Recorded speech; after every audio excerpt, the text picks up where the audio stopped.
আজি আমাৰ অসমৰ বাবে এটা ঐতিহাসিক দিন।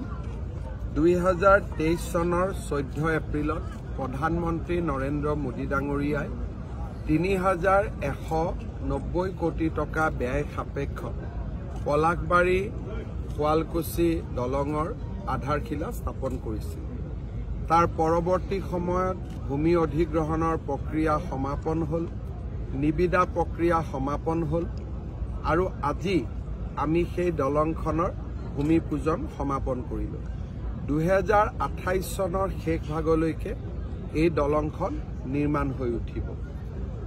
এই দলংখনৰ নিৰ্মাণৰ লগে লগে বৰপেটা নলবাৰীৰ ৰাইজৰ বাবে গুৱাহাটী বিশ্ববিদ্যালয় গুৱাহাটী বিমানবন্দৰৰ দূৰত্ব একেবাৰে কমি যাব আৰু গুৱাহাটীৰ সমীপত আৰু এখন ছেটেলাইট টাউনশ্বিপ নিৰ্মাণ হোৱাৰ সম্ভাৱনা প্ৰকট হৈ উঠিব। এই দলংখনে নামনি অসম আৰু আমাৰ গোৱালপাৰা দক্ষিণ কামৰূপ আদি জিলাৰ মাজত যি দূৰত্ব আছিল সেই দূৰত্ব একেবাৰে নোহোৱা কৰিব।